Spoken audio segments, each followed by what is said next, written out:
оилаи қазоқовҳо 5 аъзо дорад. 7 сол мешавад ки онҳо дар маҳаллаи навбунёд зиндагӣ мекунанд. ин маҳалла ба ноҳияи бобоҷон ғафуров дохил мешавад. соли 2011 ба оилаҳои эҳтиёҷманд аз ҳудуди ҷамоати Дадобой Холматов замини назди ҳавлигӣ тақсим шуд. сокинон дар ин мавзеъ хонаҳои истиқоматӣ бунёд карда истоданд, аммо ҳанӯз ин маҳалла роҳ, барқ ва об надорад.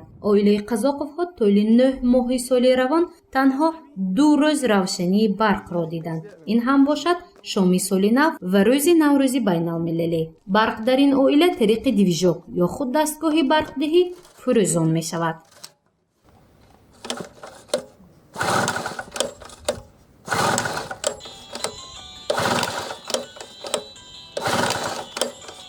имрӯз барои ин оилаҳои ҷавон ид аст, чунки давоми соли 2020 бори сеюм аст ки маҳз тариқи ин таҷҳизот барқ дар ин хонадон фурӯзон шуд ва тамоми ҳамсояҳо бо кӯдаконашон ба телевизорбинӣ машғул шуданд.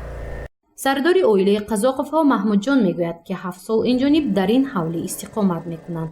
ҳарчанд тараққиёт бо суръат пеш меравад, аммо оилаи мо аз мавҷуд набудани инфрасохтори ин мавзеъ танқисӣ мекашад, гуфт падари хонавода.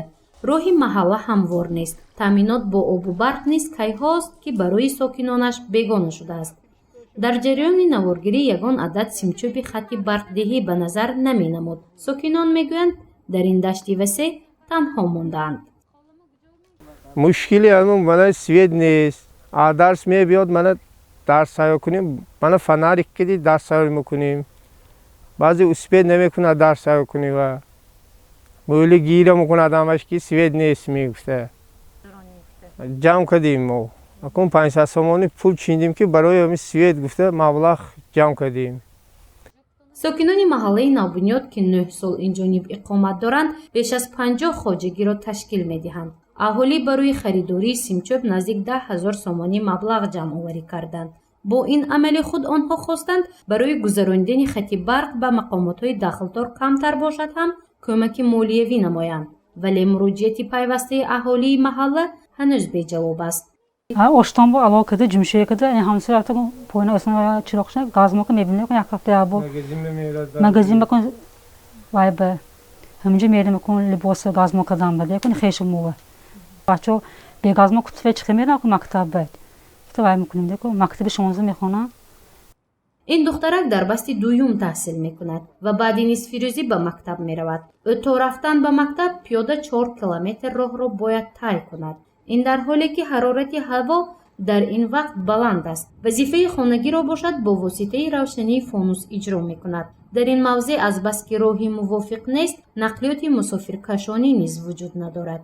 кӯдакони ин маҳаллаи навбунёд ба мактаби рақами 14-и деҳаи ҳамсоя мераванд, чунки сохтмони мактаб дар ин маҳал алҳол гумон аст, зеро аввал мебояд хатти барқ кашида шаваду сипас об бароварда шавад.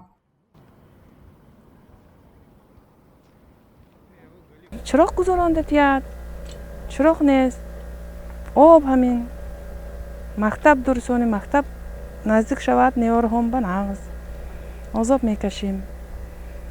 ҳозир мактабба рафтагӣ гирон мебиём неёрҳомаи ра дур мактаб дур гуфта. Чиқадар ра дур? ҳамин 16 мерад де, манин водникма мерад. Инҷа водник чиқа дур. чандин сол шуд зиндагонӣ мекунем ҳаминҷа ва чироқамон нест, шароитамон вазбин. сокинони ин маҳаллаи навбунёд мехоҳанд то мавсими сармо ҳар чӣ зудтар барои кашидани хатти барқ дастгирӣ ёбанд. онҳо низ бо умед 10 000 сомонӣ маблағ ҷамъ намуданд, то дар ҳавлияшон барқ фурӯзон шаваду ба қавле ба равшанӣ бароянд. чанд сол шуд ман навозем 2011 бо чанд сол шуд ки ман ҳеҷ ободӣ нест инҷанда. якал шикават биродати якта бошам ин маҳалла омдиги одамо беяду ки ман ҳаракат ка хонаша пӯҷа мани мо чала пӯҷаги мана изос ман мехом мисол то ки мехамеза манам зӯр дадам нашуд маҷбур якта хонаша беда якта писарам бировардам манам худам иҷора иштиям баронид ми ом сари замин ба то ки ин хека мегадад то ки мо мехе азоб мемонад одамо халқа аминҷа қали 2 километр 3 километр мактаб мерад бачаҳо 4 километр на 4 километр бад мо این خیلی ندی آخه. کوچکی گنده مول اینجانده.